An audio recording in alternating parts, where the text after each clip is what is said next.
हीरे की खान। अफ्रीका महाद्वीप में हीरो की कई खानों की खोज हो चुकी थी, जहाँ से बहुतायत में हीरे प्राप्त हुए थे। वहाँ के एक गांव में रहने वाला किसान अक्सर उन लोगों की कहानियाँ सुना करता था जिन्हें हीरो की खान खोजकर अच्छे पैसे कमाए और अमीर बन गए। वह भी हीरो की खान खोजकर अमीर बनना चाहता था। एक दिन अमीर बनने के सपने को साकार करने के लिए उसने अपना खेत बेच दिया और हीरो की खान की खोज में निकल पड़ा। अफ्रीका में लगभग सभी स्थान छान मारने के बाद भी उसे हीरो का कुछ पता नहीं चला। समय गुजरने के साथ उसका मनोबल गिरने लगा। उसे अपने अमीर बनने का सपना टूटा दिखाई देने लगा। वह इतना हताश हो गया कि उसके जीने की तमन्ना ही समाप्त हो गई और एक दिन उसने नदी में कूदकर अपनी जान दे दी। इस दौरान दूसरा किसान, जिसने पहले किसान से उसका खेत खरीदा था, एक दिन उसी खेत के मध्यम बहती छोटी नदी पर गया। सहसा उसे नदी के पानी में इंद्रधनुषी प्रकाश फूटता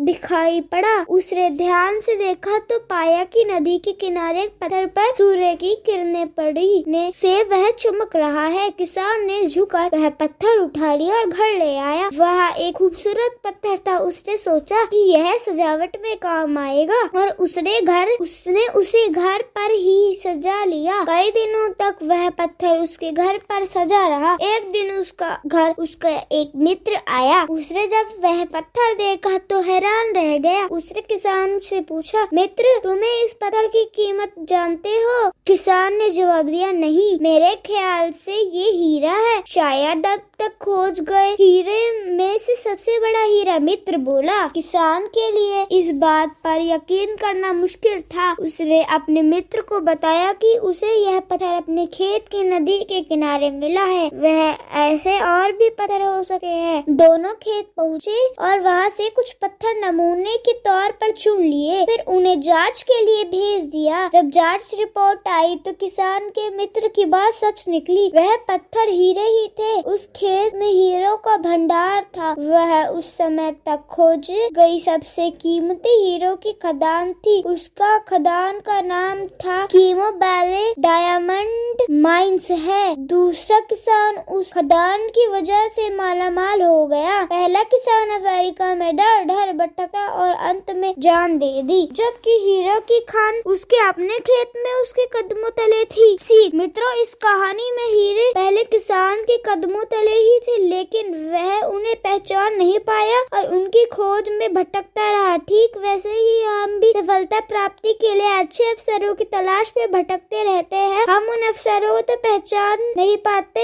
यह पहचान कर भी महत्व नहीं देते जो हमारे आसपास ही छुपे रहते हैं। जीवन में सफल होना है तो आवश्यकता है बुद्धिमानी और परख से उन अवसरों को पहचानने की और धैर्य से उन पर कार्य करने की सफलता निश्चित है।